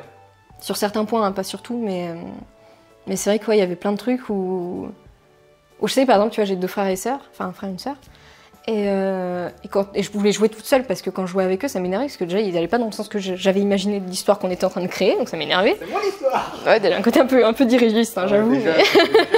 metteuse en scène. C'est ça. Tu vois, j'étais prédestinée. Et mais aussi ils comprenaient pas quand je leur voulais leur expliquer des trucs. Pourtant, je pense qu'ils pourraient eux aussi être surdoués d'ailleurs. Ouais. Ça m'étonnerait vraiment pas. Ouais. Mais c'est-à-dire que qu'on se comprenait pas, quoi. Enfin, ça allait pas à la vitesse que je voulais, ça allait pas. Enfin, on n'arrivait pas à s'accorder, quoi. Du coup, c'était pas possible. Ouais. Donc voilà. Tu jouais toute seule. Ouais, je jouais toute seule parce que c'était plus simple. Moi, ça m'allait très bien. Hein, c'était... Okay. Après, j'aimerais rêvé jouer avec des gens aussi. Non, mais... mais ouais, je préférais... Enfin, surtout quand je jouais et j'avais créé des histoires, des trucs comme ça, c'était mieux toute seule parce que ça allait au rythme que je voulais. Okay. Mais sinon, ouais, ou des trucs tout simples, tu vois, enfin... Des gens qui blaguent ou qui parlent et qui a une réaction d'un coup toute simple, tu vois, les réactions, on va dire, où tu poses ton cerveau et tu réagis hyper spontanément, j'y arrivais pas. Ouais. Des collèges. T'as un exemple de ce truc? C'est tellement diffus que c'est difficile à dire, c'était tellement souvent. Par exemple, des fois quand j'observe des gens dans la rue, tu vois, ouais. qui blaguent, des réactions mais super sincères, super directes, quelqu'un qui fait une blague et l'autre qui tape sur l'épaule et qui fait arrête, t'es bête. Et moi, ça me demande un temps de réflexion, tu vois, avant de faire arrête, t'es bête. Et du coup, je suis là, attends, mais ça, je saurais pas faire, mais comment est-ce qu'il fait? C'est super bien fait. Tu vois, la coordination, waouh! Alors c'est un truc tellement simple, tellement naturel. Parce que t'as un réflexe d'intellectualiser tout avant de faire, c'est ça? Par moment, ça dépend de plein de trucs, tu vois, mais il y a des moments où ça va, hein, je peux être super spontanée et tout ça, mais c'est vrai que les moments où je suis dans la réflexion, je décortique tout, et du coup, tout semble s'étirer, tu vois, dans le temps, et du coup, t'as l'impression d'être en retard, quoi. Ou à l'inverse, je vois un truc, j'ai déjà fait le A plus B plus C plus D, etc., et puis je suis déjà au résultat pendant que l'autre est en train de dire « Attends, quoi? A plus quoi, déjà ?»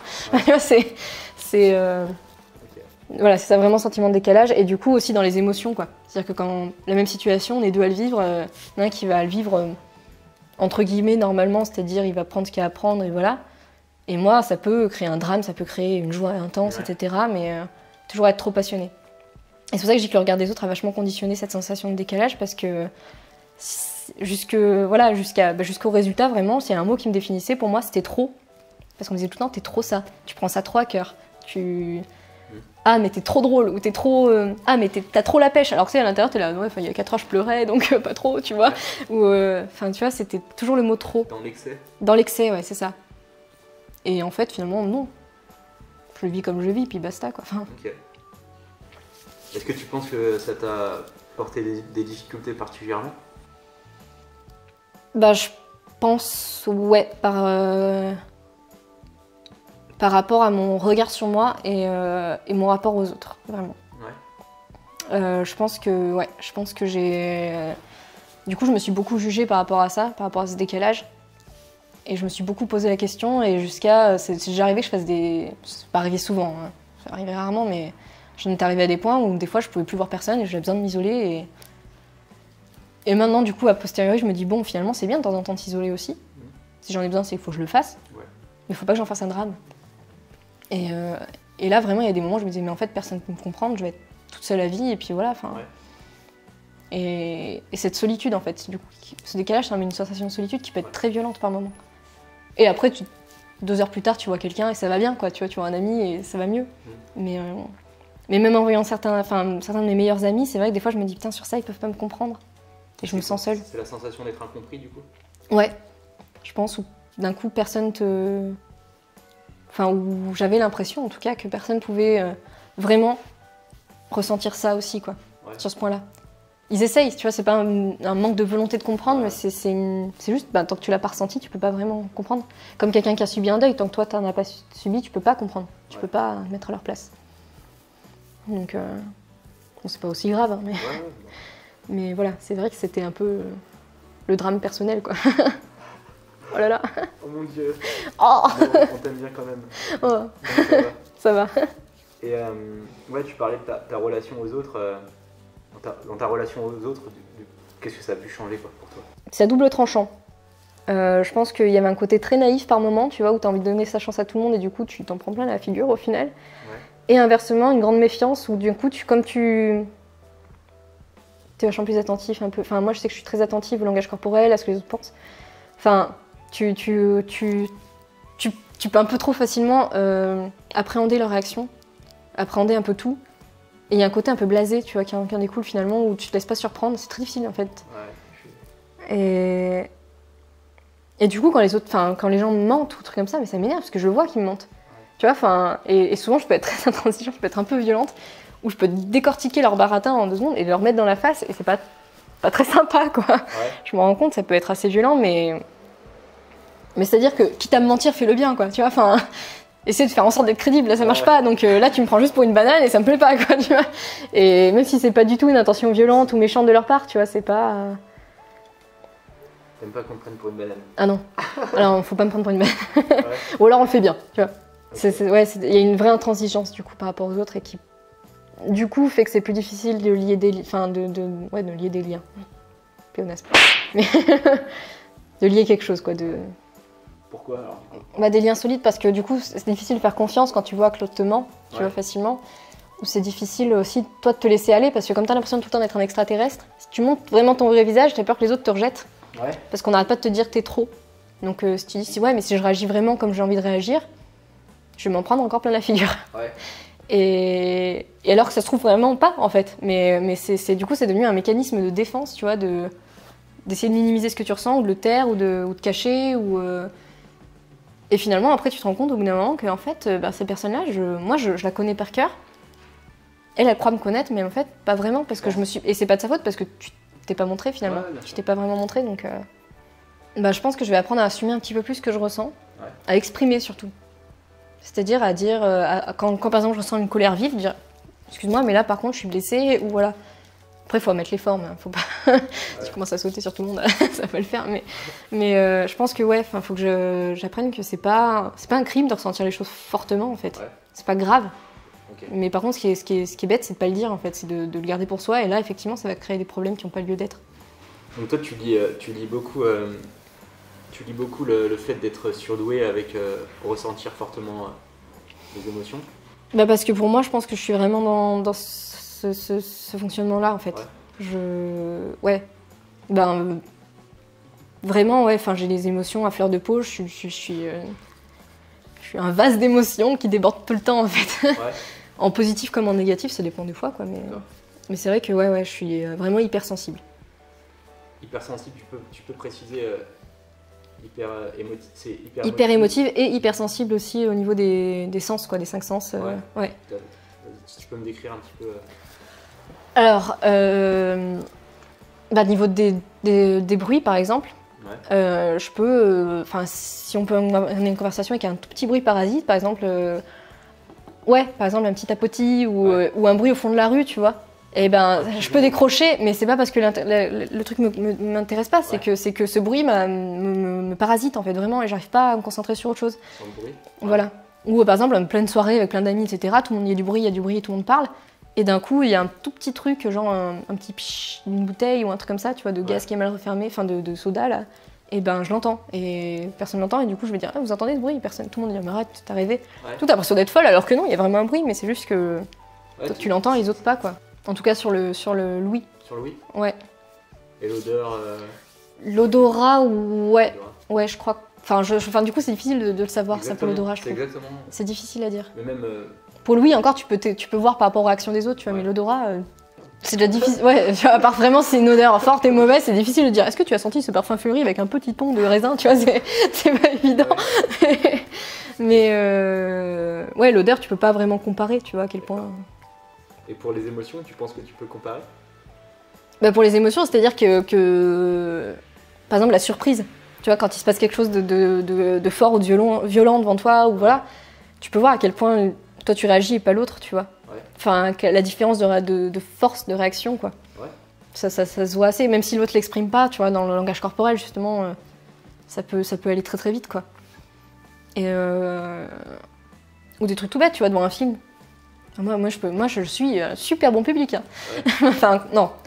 En termes d'humour, par exemple, les gags à la con, ça me fait pas trop rire. D'accord. Mais un bon jeu de mots, même s'il est nul, moi, ça me fait rire. Tu vois, c'est-à-dire que, mais par contre, pleurer, tu vois, je pleure beaucoup devant les films. Là, je suis allée voir Mother au cinéma, j'étais comme ça sur mon siège. Bon, on était beaucoup à être comme ça là pour le coup, mais c'est vrai que tu vois la durée de l'impact un peu plus longue ou ce genre de truc, tu vois. Ok. Ça t'a amené des côtés positifs? Bah du coup, ouais, je pense que pour moi qui suis plutôt dans le côté littéraire, tout ça, c'est vrai que du coup, j'ai la chance d'avoir, je pense que c'est lié à ça, une imagination assez débordante, quoi. Ouais. Ça va super vite, les idées, etc. Et dès que je m'y plonge, ce côté flow que tu disais, c'est super bien de l'avoir, quoi. Comme ça, quand tu veux écrire, quand t'es dans une recherche artistique, etc. Ça, je trouve, c'est vraiment un bonus. Puis du coup, aussi, cette hyper émotivité, même si elle a ses désavantages, par rapport à ça, c'est super bien aussi, parce que du coup, tu vis les choses pleinement, en fait. Tu les vis pas à moitié, et ça, c'est... Ouais. Et tu parlais du fait que t'avais en tout cas que le système scolaire n'était pas fait vraiment bien pour toi. Bah, je pense que maintenant, vu que je suis sortie du système scolaire, ça va, parce que je peux le faire à mon rythme, je peux le faire quand ça m'intéresse. C'est-à-dire que j'ai envie de m'intéresser à un sujet, je vais y aller, je vais plonger dedans, et puis je vais pas voir le temps passer, quoi, et ça va être super. Et je trouve ça dommage qu'on n'ait pas ça plus tôt, quoi, à l'école. Et même pour tout le monde, en fait, finalement, parce que qu'on soit surdoué ou pas, il y a plein de gens qui sont écrasés par le système scolaire parce que justement, ils n'ont pas la place de s'exprimer dans ce dans quoi ils sont doués, parce qu'il y a un schéma calé, imposé, et normatif, voilà, encore cette histoire d'égalité par rapport à l'équité, et qui enchaîne tout le monde. Alors dans une classe de 30, pour les 3-4 élèves qui sont moyens, ça passe. Enfin, qui sont moyens, pas moyens dans ce sens-là, mais dans la norme, quoi, entre guillemets. Non, mais tu vois, je veux dire, si t'as 3 personnes qui fonctionnent comme ça, c'est très bien pour eux. Par contre, les 27 autres... Et est-ce que tu as l'impression d'avoir une curiosité importante ou comment tu décrirais ton ouverture au monde en fait? Je pense être assez curieuse, ouais. C'est-à-dire que des fois je peux entendre juste un petit mot, une phrase sur un truc et je peux passer des heures et des heures à faire des recherches dessus, à regarder des vidéos, à lire des textes, je peux acheter un bouquin sur le sujet ou je peux demander à d'autres gens, en discuter, après vouloir le partager. Des fois les autres me disent t'as des lubies bizarres, arrête. On s'en fout de ça. mais ouais, ça peut, sur des trucs super variés. Hein. Ça peut être moi qui n'aimais pas la science, tu vois, par exemple, je peux lire des trucs. Là en ce moment, j'ai ma phase où j'adore me renseigner sur les animaux bizarres, tu vois. Donc je regarde plein de trucs animaliers, je lis des trucs. Ah ouais. Là, je suis sur les animaux d'Australie. Alors l'Australie, c'est génial pour ça. Hein. T'as une variété. Tu peux nous parler d'un petit animal que t'as découvert alors? Même un animal que tout le monde connaît, l'ornithorynque. Qui savait que l'ornithorynque peut t'empoisonner?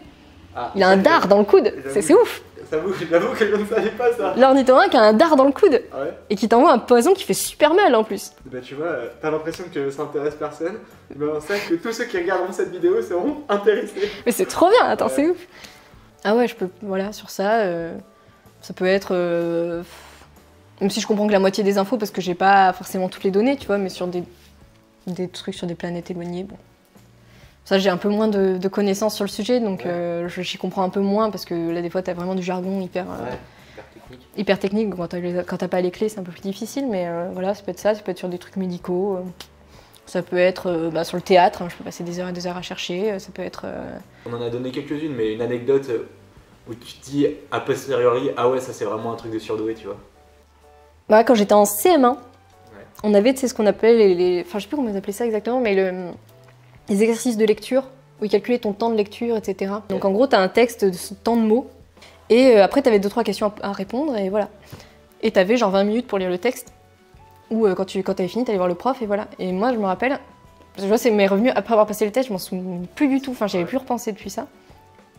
Et j'avais fait genre un texte de 2 pages, j'avais fait en 5 minutes, et j'ai répondu aux questions, etc. Et je me rappelle que le prof m'avait engueulé, disant t'as triché, t'as pas lu, t'as menti, etc. Alors j'avais tout juste aux questions. Et je m'étais sentie tellement humiliée parce qu'il avait pas confiance en moi, ça m'a énervée. Et en plus, j'étais super légitime, c'est-à-dire que j'avais lu en diagonale, mais j'avais tout compris. Et je m'étais jamais posé la question de ça en fait. Et finalement, du coup, j'avais fait 3 exercices quand les autres en avaient fait 1. Et je m'étais jamais posé la question. Et a posteriori, du coup, j'ai envie ce prof de pas s'être posé la question, quoi, et de m'avoir engueulé, parce que c'est pas juste. À la fois, est-ce qu'il y a quelque chose, une réalisation ou quelque chose que tu as fait ou que tu as dit dont tu serais particulièrement fier? Bah ouais. Comme prof de théâtre, j'ai eu particulièrement 2 élèves qui étaient très timides. Je suis assez contente parce que en un an, à chaque fois, enfin débutants en plus, vraiment, ils n'avaient jamais fait des adultes. Ouais. Et ils se sont vachement ouverts en fait. Et alors, j'ai tendance à me dire oui, mais c'est parce que si, enfin tu sais, à trouver tout plein d'excuses pour dire que c'est pas moi. Ouais. Mais c'est vrai que du coup, je me rends compte qu'en fait, en tant que prof, j'ai réussi à les pousser, à les encourager en fait, et à leur faire prendre conscience qu'ils étaient capables. Et j'en ai un notamment, je me rappelle, tout début de l'année, il était timide mais maladif. Et à la fin de l'année, il a fait une scène de Shakespeare où il criait, et il a osé faire un cri devant tout le monde, quoi. Et c'était...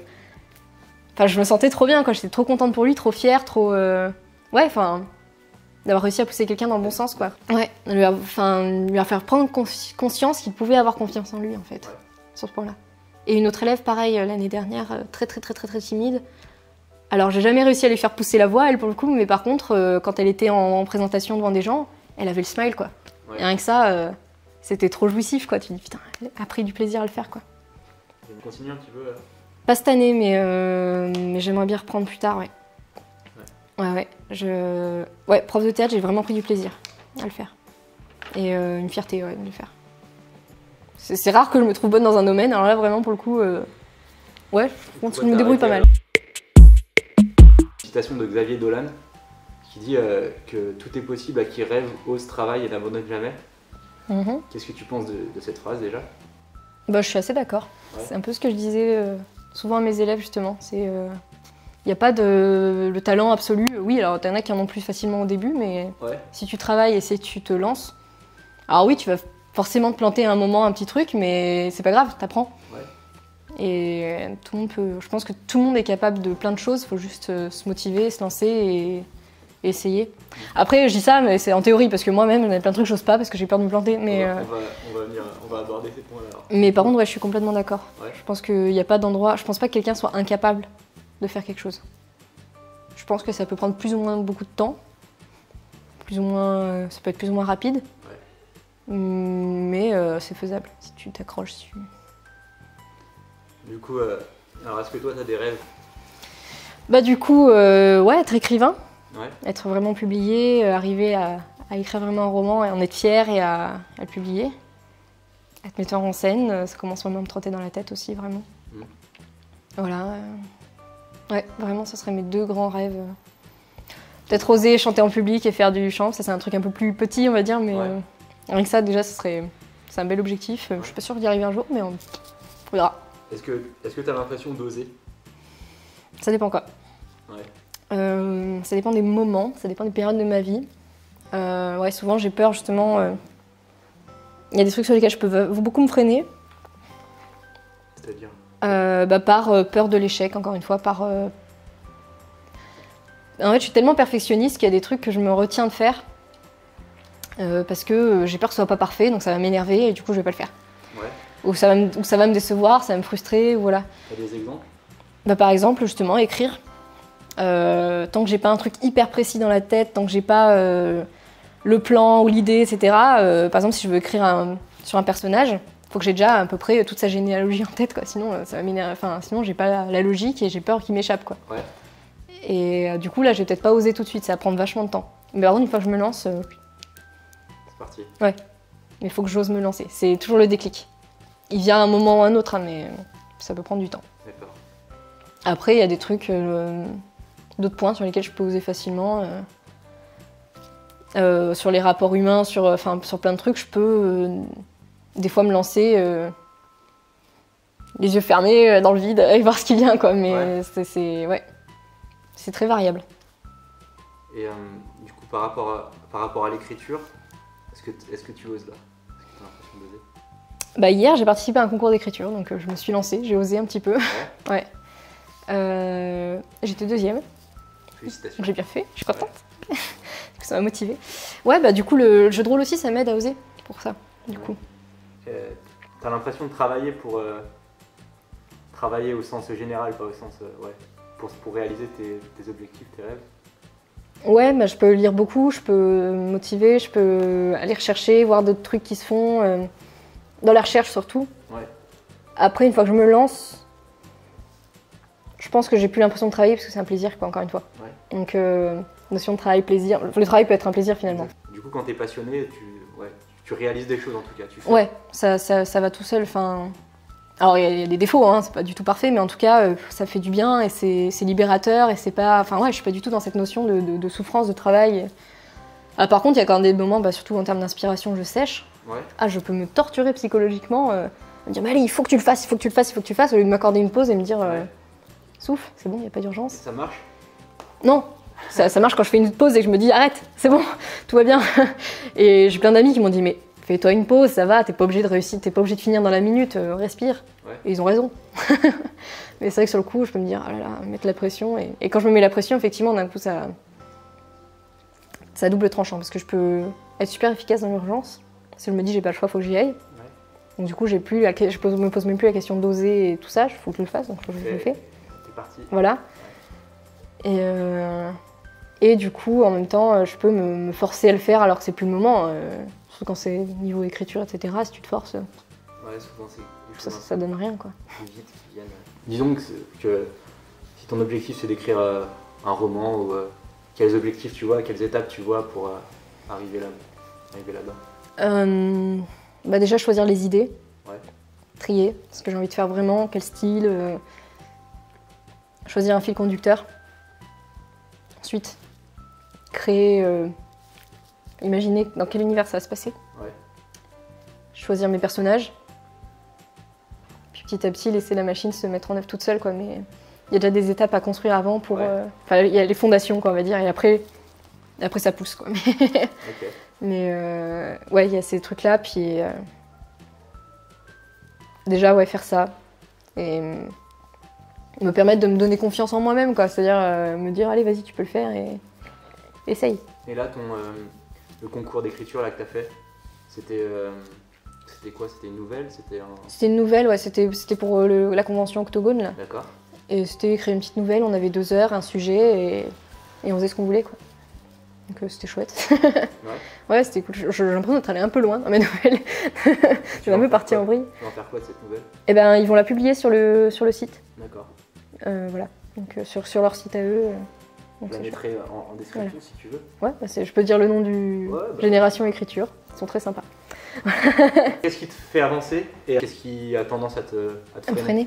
Ce qui me fait avancer, c'est le plaisir de faire, on va dire. Ouais. C'est-à-dire que du coup, à partir du moment où je suis lancée dedans, je me pose plus la question quand ça m'éclate, quand j'ai des idées, que ça me plaît, etc. Ouais. Quand je suis dans un truc qui me met à l'aise, je réfléchis même plus et enfin je suis que dans ce que je fais. Donc quand je réfléchis, c'est que par rapport à ça et du coup, je me pose plus de questions sur moi-même. Ouais. Et à l'inverse, ce qui me freine, c'est quand justement je commence à mettre la machine en route et à me douter, et du coup à m'auto-torturer, quoi. Enfin, c'est horrible, quoi. Des fois, tu te dis des trucs sur toi-même, tu fais mais quelle violence. J'autoriserais personne à me dire ça, quoi. Et du coup, c'est un vrai frein, parce que du coup, le doute, la peur de l'échec, tout ça, c'est... Les peurs. Ouais. Je pense que les peurs, c'est le pire frein, quoi. Qu'est-ce que tu ferais si t'avais pas peur? Je ferais tout. Si j'avais pas peur, je pense que j'écrirais un roman en très peu de temps, je l'enverrai à tous les éditeurs, ouais. Je dirais défoncer les portes des théâtres, laissez-moi de la place, c'est bon, c'est mon tour, tu vois. Ouais. Voilà, c'est... Même relationnellement, je pense que j'irais dire des trucs à des gens plus facilement. Parce que j'ai tendance, quand ça me touche vraiment, à le garder pour moi. Ouais. Quand ça me touche vraiment profondément à la corde sensible, je garde pour moi, je le tais et je gère. Parce que je protège les autres avant moi. C'est stupide. Pourquoi? Parce qu'ils sont grands aussi, hein, ils peuvent. Et je pense que ouais, je réglerai plus de trucs. Mais par peur du rejet, etc., je garde pour moi. Et ça viendra peut-être. Et ça bouffe. Ouais, j'espère. Je pense que le fait de savoir maintenant un peu plus comment je fonctionne, à peu près, ça dit pas qui je suis, mais comment je fonctionne un peu, ouais. Ça m'aide aussi à me dire qu'il y a des trucs sur lesquels c'est légitime aussi que je m'exprime. J'ai le droit aussi de m'exprimer, j'ai le droit d'avoir des sentiments, et c'est pas parce que quelqu'un les juge trop que c'est vraiment trop et que je dois me freiner. Voilà, exactement. Le dernier livre que tu as lu? Chronologiquement, c'était pas très drôle, du coup, c'était L'adulte surdoué de Monique de Kermadec. Ah. J'ai pas trop aimé. Quel est le dernier livre que tu as lu qui t'a inspiré et que tu as envie de partager là? J'en ai eu plein, donc je suis un peu livre-ovore. Des manches? Dans ma tête. Vraiment, l'attrape-cœur de Salinger. Ouais. J'avais eu déjà au lycée, là je l'ai relu et c'est toujours le même truc, c'était une révélation ce livre. Je sais pas, dans la façon de l'écrire, tout ce qu'il raconte, c'est... Ça parle de quoi? Alors, c'était il y a un moment, hein, donc je le relis. En gros, c'est un garçon qui était dans un internat qui est assez en marge, ce garçon en fait, qui a une espèce de cynisme sur le monde, qui a une vision un peu piquante des choses. Ouais. Dans un internat donc vraiment un peu riche, un peu voilà. Et il fugue en fait de cet internat. Et ce qui m'a vraiment marqué en fait, c'est un tout petit passage dans le bouquin où il dit que justement son rêve à lui qui est complètement paumé, qui traîne, voilà, c'est de se mettre au bord des ravins et de rattraper les enfants avant qu'ils tombent en fait. Okay. Enfin mais tu vois, c'est une image quoi, Ouais, c'est pas vraiment, mais ce passage est tellement fort que je le résume très très mal, mais il faut le lire, ce bouquin il est vachement bien, vraiment. Mais pardon. Chut. Qu'est-ce qui t'a marqué dans ce livre? Bah, ce passage-là, vraiment, quand il parle d'attraper justement les cœurs, donc les enfants avant qu'ils tombent, son seul but, lui, c'est d'empêcher les gens de se faire du mal, quoi, en fait. En fait, c'est drôle parce que le personnage est tellement dans le cynisme, tellement dans une froideur, dans une espèce de nonchalance constante, que ce passage-là est hyper surprenant et hyper touchant parce que c'est le seul moment vraiment où il est hyper humain et il dit ouais, moi, mon but, c'est de faire du bien aux autres, en fait. Ouais. C'est de protéger. C'est le décalage entre ce qu'il laisse apparaître et ce qu'il est... C'est ça, c'est son masque qui tombe, quoi, à ce moment-là. Et ça, j'ai trouvé ça...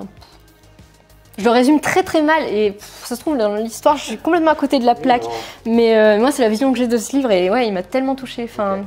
Puis du coup, j'ai lu la pièce de théâtre qui était inspirée de ça, Salinger de Coltès, et ça, c'était l'autre bouquin qui m'a vraiment retourné, quoi. Dès la première scène, où c'est inspiré hyper librement, où ça parle de la famille de ce gars... de sa famille à lui. Son frère qui se suicide, enfin c'est pas très joyeux au début, mais du coup c'est tous les gens qui gravitent autour et rien que le texte il est tellement fort, c'est dans une humanité que c'est magnifique. Je me rappelle, j'avais lu la première scène et j'en ai chialé parce qu'elle était juste trop bien écrite quoi. Enfin... Okay. Et côté film, est-ce que t'es beaucoup cinéma ou pas? Ouais. Le dernier film que t'as vu ou c'est pareil celui qui t'a marqué dernièrement? Ah ben je suis allée voir Mother de Darren Aronofsky. Ouais. Ardos. Ouais. Mais alors c'est très drôle parce que sur le coup au cinéma, je pense que j'étais pas du tout j'étais pas vraiment à l'écoute du film et en même temps niveau émotion, ça t'en met plein la figure, donc t'as pas le choix, tu subis quoi, il est violent, t'es comme ça sur ton siège. Pendant tout le film. Ouais, toute la salle. Hein. Il y avait plein qui faisaient les cakes avant, ils se la ramenaient moins pendant le film quoi. Et après sur le coup je suis sortie, j'ai pas tout compris les clés, mais en fait parce que ça il y a une vraie lecture biblique et moi je suis née dans une famille non croyante et du coup j'avais peut-être pas toutes les clés pour comprendre le film. Et après, du coup, j'ai regardé plusieurs critiques, etc. Je l'ai vu sous un autre angle. Et effectivement, c'est un film qui est très bien fait, très fort. Jennifer Lawrence est incroyable dedans. Enfin, ça m'a même envoyé dans le film, même sans tout comprendre. Ouais, clairement, quoi. Puis Aronofsky, il y a toujours Enfin, j'ai vu plusieurs de ses films. Il y a toujours une thématique assez forte, quoi. Il y a toujours quelque chose d'assez coup de poing sur l'addiction, sur les rapports humains, sur les obsessions, Voilà, donc ouais, super bien. Enfin, fort. En tout cas, on aime pas. La fin m'avait beaucoup déçue. J'ai trouvé que ça faisait vraiment une fin de nanar. Je trouve que c'est trop dommage par rapport au reste du film. Ouais. Mais je dis pas plus pour pas spoiler, mais moi je l'aurais arrêté au moment de la scène qu'on voit au tout début pour pas spoiler. C'est ceux qui l'ont vu comprendront et ceux qui l'ont pas vu. Non. Bah, du coup, on va question théâtre alors que j'improvise. Vas-y. Qu'on rajoute juste pour toi. Allez, on est des fous. La dernière pièce que tu es allé voir? La dernière pièce que je suis allée voir à Avignon, c'était Le Comte de Monte Cristo par une petite compagnie dont j'ai plus le nom, je suis désolée. Mais c'était oufissime. C'est une compagnie parisienne, ils sont 3 acteurs, ils jouent tous les rôles. Et très franchement, déjà ils jouent tous extrêmement bien. Et la mise en scène, on aurait dit une série télé. Enfin, c'était cinématographique quoi. C'était dans une toute petite salle, une chapelle. Et ils avaient une qualité de lumière, une qualité de musique. En plus, je crois que c'est eux-mêmes qui avaient fait les musiques ou un truc comme ça. Enfin, le jeu, ils jouaient tous les personnages, c'est-à-dire qu'il y avait une femme et 2 hommes. Et un coup, la femme jouait Edmond Dantès jeune. Après, c'était un des acteurs qui le jouait, plus vieux. Et puis tout, enfin, c'était dingue, c'était super. En plus, ils étaient super sympas après, discuter avec eux, c'était super cool. Mais vraiment, c'était incroyable. En plus, j'avais pas lu le Comte de Monte Cristo, j'avais pas vu non plus les téléfilms qu'il y a eu, etc., les films. Et du coup, ça a vraiment donné envie de le lire et je pense que je vais le lire bientôt. Quand tu auras fini tes bouquins sur comment être metteuse en scène non. et comment... Être maître du jeu en jeu de rôle. Oui, c'est ça. Ouais. Non, moi j'en lis plusieurs à la fois généralement, c'est pour ça que je mets du temps à lire des bouquins. Parce que je suis sur un... Ouais, t'as un parallélisme sur les lectures. Ouais, tu vois, là en ce moment je relis le dernier Harry Potter, en même temps j'ai un bouquin sur une jeune fille amérindienne, en même temps je lis des bouquins techniques sur les surdoués, en même temps je lis un autre jeu de rôle. J'en ai... Ok, t'as plein de livres. Et j'alterne, c'est selon mes humeurs, tu vois, je lis ça ou ça ou ça. D'accord, Voilà. Ouais, c'est marrant. Voilà. La deuxième personne à lire ça. Et si tu devais rencontrer une personne du passé qui est décédée, tu sais qui t'aimerais bien rencontrer? Ah, je me tâte. Edmond Rostand, l'auteur de Cyrano de Bergerac, pour lui faire un gros câlin. Ouais.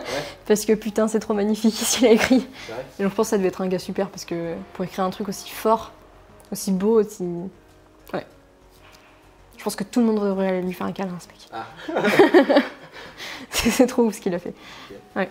Tu lui demanderais des choses en particulier ou juste tu lui ferais un câlin? Non, je pense que ouais, j'aimerais bien discuter avec lui, de savoir comment est-ce qu'il a pu écrire ça, d'où il a... Ouais, son histoire perso. Parce que ouais, Cyrano de Bergerac est une personne qui a vraiment existé, mais comment est-ce qu'il est arrivé à cette histoire-là? Comment il a... Enfin, ouais, comment il en est arrivé à arriver à faire un truc aussi fort, quoi. Et... Connaître ce gars qui a écrit ce truc magnifique, quoi. Ouais. Si tu devais rencontrer une personne qui est contemporaine, qui est actuellement vivante, tu sais qui t'aimerais bien rencontrer? Alexandre Astier. Non mais ouais, Alexandre Astier, Pourquoi alors? bah Kaamelott, j'adore. J'ai vu l'exoconférence, géniale. Mais non, puis même, je regarde beaucoup d'interviews de lui, etc. Je le trouve trop intéressant, tout ce qu'il raconte. J'aime beaucoup son franc-parler. J'aime beaucoup ce côté... parce que moi, ce qui me gêne un peu dans le monde du théâtre, c'est cette hypocrisie ambiance qu'il y a. Et lui, il l'a pas, quoi. Enfin, lui, il est brut de décoffrage et ça, j'adore. Enfin, ça fait du bien d'avoir quelqu'un de franc, quoi. Enfin, qui s'embarrasse pas des convenances et qui dit ce qu'il pense. Il a pas de filtre sur sa pensée ou...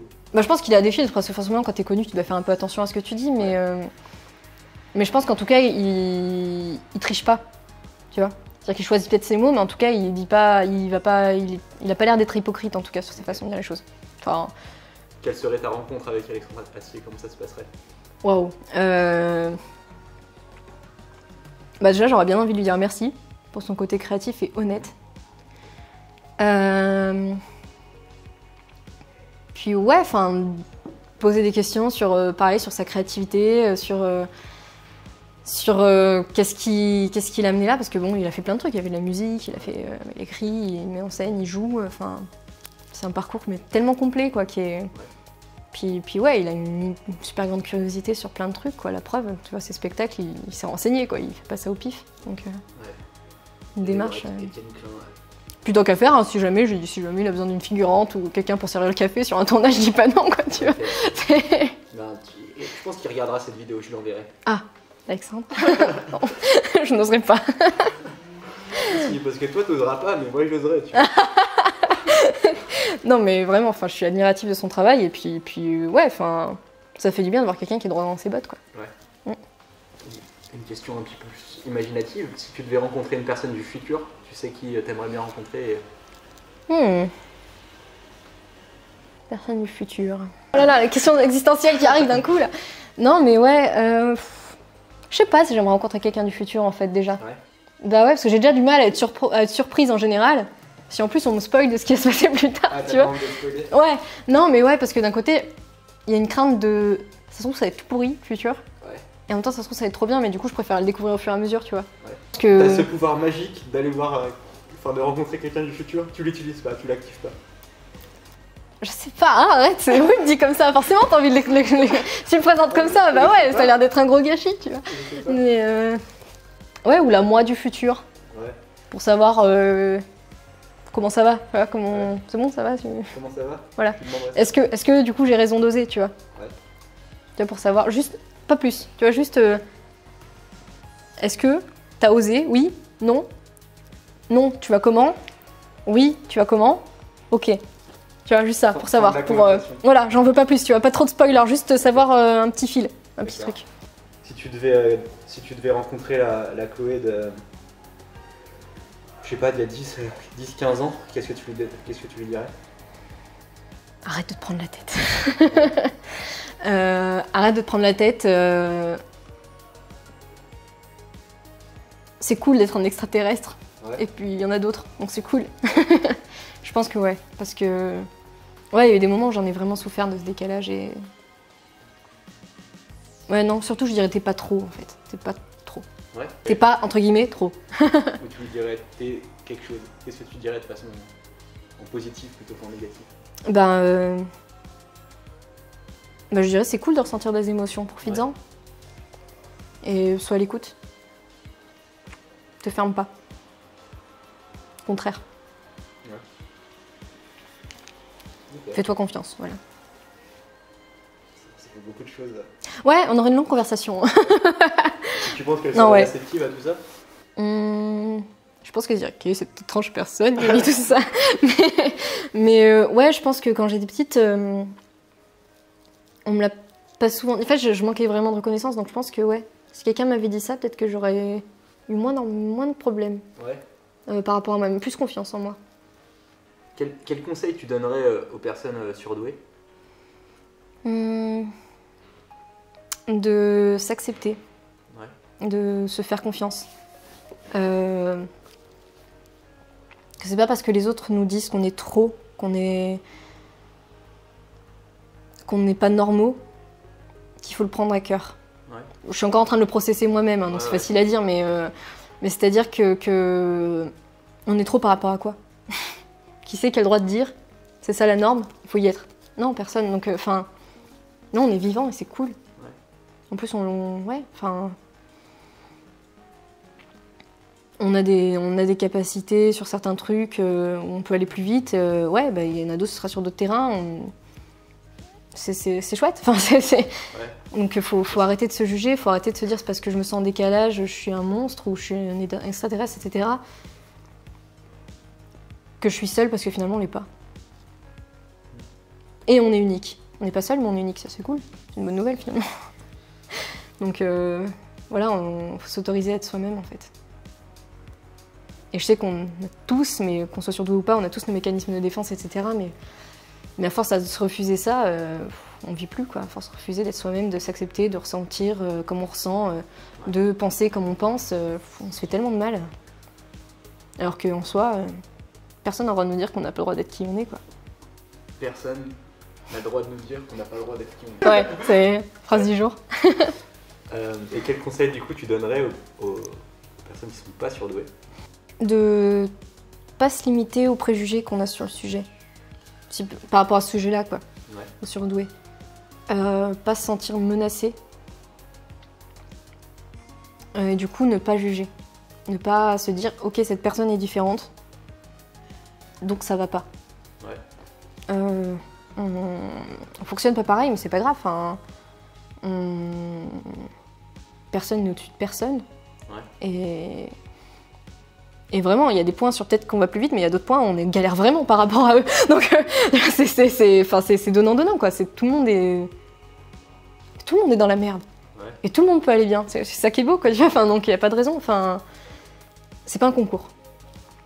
Voilà, la vie, c'est pas un concours et il faut s'accepter les uns les autres, arrêter de se juger. Ça fait très bisounours ce que je suis en train de dire, mais c'est tellement important. Ouais, accepter la diversité, accepter qu'on soit surdoué ou pas, on peut apprendre des autres.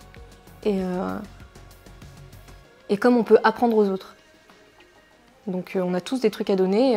La phrase que tu as citée tout à l'heure, elle est tellement juste, quoi. Enfin, ouais, on peut tous apprendre, on peut tous s'améliorer dans tous les domaines. Et on va peut-être galérer plus que d'autres sur certains points, mais eux galéreront plus que nous sur d'autres. Donc, okay.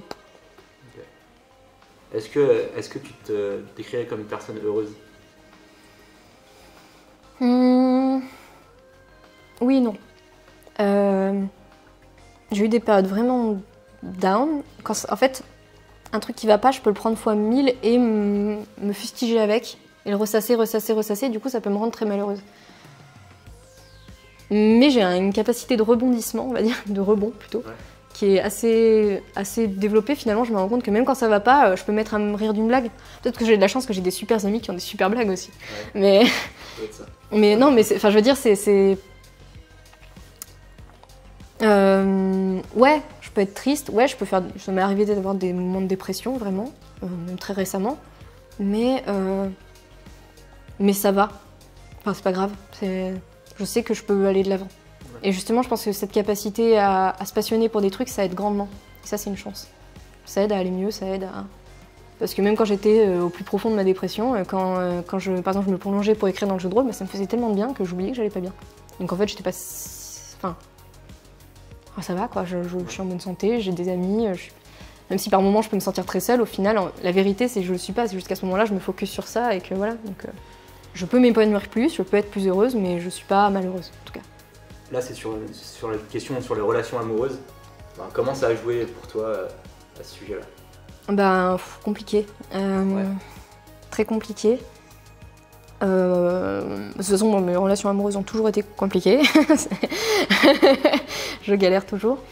C'est difficile parce que faut pouvoir s'accorder avec la personne et quand soi-même on n'est pas en accord avec soi-même. Moi, comme je viens juste récemment de découvrir qui j'étais totalement dans le jugement sur moi-même avant. Enfin, je le suis encore. C'est pas parce que j'ai eu le résultat du test que d'un coup ça va mieux, quoi. Mais du coup, c'est vrai que quand tu t'acceptes pas toi-même, c'est difficile d'être dans une relation stable, je pense. Donc voilà. Une fois, je me suis sentie vraiment d'accord avec quelqu'un, puis ça l'a pas fait parce que ni cette personne ni moi n'étions en bon état, je pense, pour construire quelque chose. Donc ça a été très douloureux. Maintenant, il faut aller de l'avant, quoi. Donc, on verra. Mais ouais, je pense que c'est le fait de pas s'accepter soi, d'être dans le doute par rapport à soi-même ça fausse un peu le jeu. Puis quand ouais, je pense qu'il faut avoir un minimum de compréhension, surtout dans un couple, quoi. Donc, si la personne en face fonctionne vraiment très différemment, ou ça peut vite bousiller les choses, ça peut vite fausser le jeu, je trouve. Après, c'est mon vécu, hein. Ouais. Je pense qu'il y en a... Enfin, il n'y a pas de recette miracle, mais... Ok, c'est comme ça que tu l'as vécu, en tout cas. Ouais, pour moi, ça a été compliqué jusque-là. Maintenant, on verra ce que l'avenir me réserve, on sait jamais. Ouais. Quelle question tu poserais aux autres surdoués que tu viens interviewer? Je pense que c'est une question par rapport aux relations humaines. Est-ce que vous arrivez facilement à faire confiance, peut-être? Ouais. Quel rapport avec la confiance? Un rapport avec la confiance. C'est-à-dire, ouais, est-ce que vous faites facilement confiance aux autres, au contraire? Alors, du coup, est-ce que tu as des choses à rajouter, des points que tu avais, enfin un message à faire passer, des choses qu'on n'a pas abordées Déjà merci, c'était cool. Parce que mine de rien, ça aide aussi à faire le point sur... Parce qu'on se pose jamais toutes ces questions, c'est vrai que c'est intéressant d'y répondre. Non, je trouve que c'est plutôt bien foutu, tes questions. C'est intéressant d'y répondre, c'est intéressant de se poser. Et je pense que ça peut être intéressant aussi de voir les réponses des autres et que d'autres gens le voient. Ouais. Qu'ils soient surdoués ou pas, d'apporter une autre image. Qu'est-ce que tu aimerais que ça donne, je sais pas, cette interview? Qu'on arrête de s'accrocher aux clichés qu'on a sur les surdoués, que moi-même j'ai eu, hein, comme tout le monde. Ouais. Tant qu'on ne connaît pas, de toute façon, tout ce qu'on a c'est les clichés, donc c'est un peu facile. Et que, ouais, peut-être revoir un peu le fonctionnement des choses, arrêter de penser que tout le monde doit être... qu'un fonctionnement peut aller à tout le monde, c'est pas vrai. C'est pas vrai. Ça ne fonctionne pas, ça a été prouvé, enfin je pense des millions de fois, donc il faut se remettre en question et il faut être capable de s'adapter en fait, il faut arrêter de vouloir imposer une norme en fait. Et je pense que ouais, le fait de voir que même avec un fonctionnement semblable, on est tous différents, qu'on a tous des parcours différents, qu'on a tous des façons de voir le monde différemment, ça peut apporter un éclairage sur ça, donc c'est chouette. Puis ça peut remettre en question certains points du système de l'éducation nationale, ça peut être pas mal. Voilà. Il y a 2-3 trucs à revoir. Ok. Voilà. Merci. Merci à toi. Faut que tu fasses un coucou, un au revoir à la caméra. Au revoir la caméra.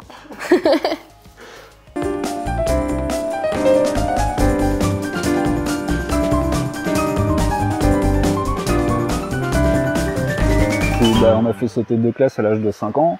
Je suis devenu menuisier. J'ai bossé 5 ans comme menuisier. Et je me suis mis à mon compte et maintenant je suis développeur web.